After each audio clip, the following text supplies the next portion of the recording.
Hello, everybody. My name is V. Narendra Kumar, and we are from NRK Academy. Today, our piece is How the World Wholly Works. So, the first subtopic is existence. The profound importance of the so called plain issue of existence exists. Why this is the most fundamental issue? That would be the first topic. Hence, why it is so very difficult to grasp and to even accept the bare fact of its existence, all around us. Though you know it to be true, all our conditioning has been towards the opposite.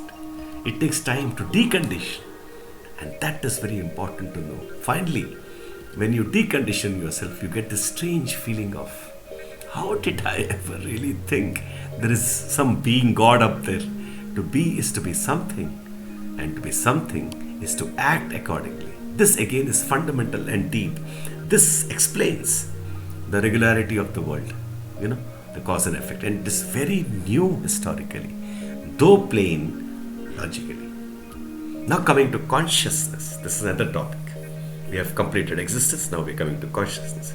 Now, coming to consciousness as perception of existence through our senses and also concepts takes us to the realm of what it means to know. K-N-O-W, to know. That takes us to the next chapter, to the next topic, knowing. Reality is apart from consciousness, and it only is. Consciousness perceives existence obviously through our senses only, alone. But man also integrates the senses into words, right? Into concepts. And Ayn Rand in the modern world makes it clear. He does it by measurement omission. That means he grasps the essence and implicitly he omits the measurements with the sum but any principle.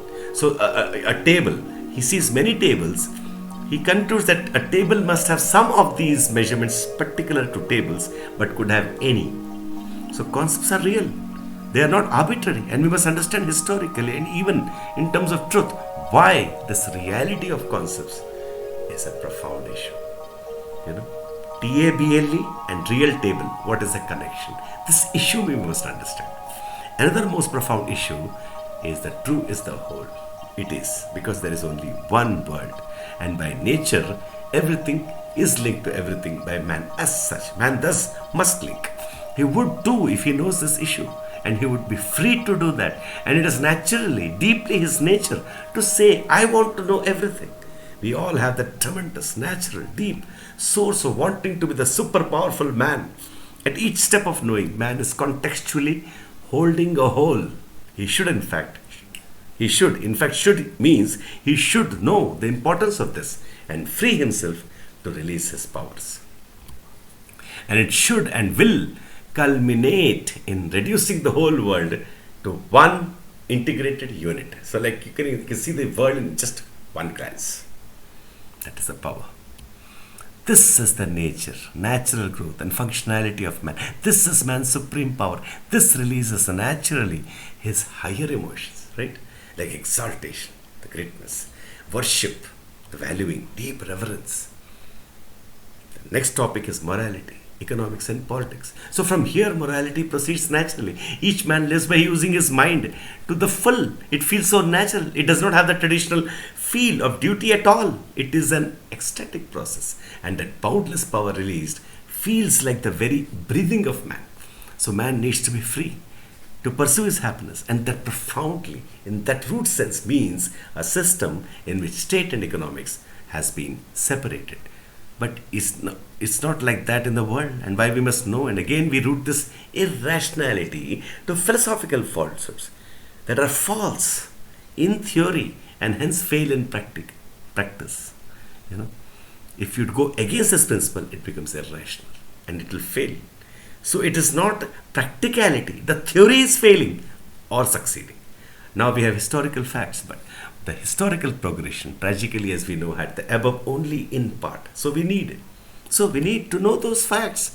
We need to know Plato, Aristotle, Spinoza, Kant, Hegel, Marx, Hume, and even see what triviality, almost mumbo-jumbo level philosophy has come in part, etc. And how they influenced, along with other factors, the whole of Western history.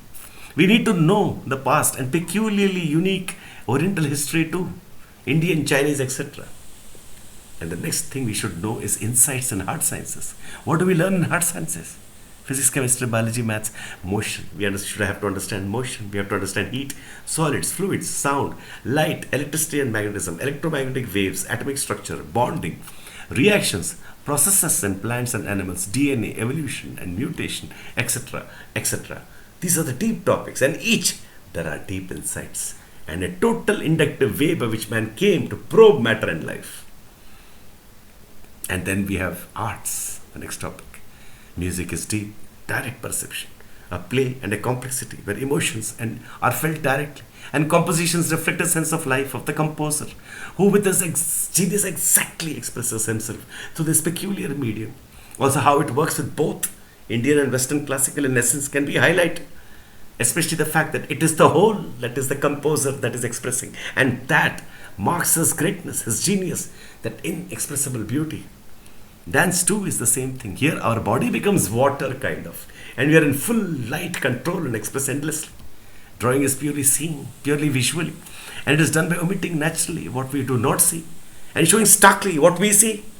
Literature, cinema show stories that show a conflict on the deepest level and thus showcases again the deepest core of the writer exactly. It is the deepest intimacy possible on one-to-one level with an author who is also a genius in showing his story purely with matchless perfection. Knowing yourself and others, love and sex and relationships. This could be the final topic. Knowing yourself. Being self-aware in a way is everything. And knowing the world is also a part and a way of knowing yourself, isn't it? You are the world. Also, we must be deeply aware of the unique way we come to life. Unique way we come to life. Our pure, unique nature. And it is a process that takes time. And we must be attentive first to our emotions and slowly to our pattern of responses and become self-conscious and free. Also, we will have profound self-respect that would come to us, and we would revel in our joy and freedom expressed in all kinds of art, and the most intense, directly pleasurable ecstatic form is of course sex. So this is the whole world, right? These are all the questions that you can learn, that whose answers you must know, you can know, and you can become total human being, total powerful.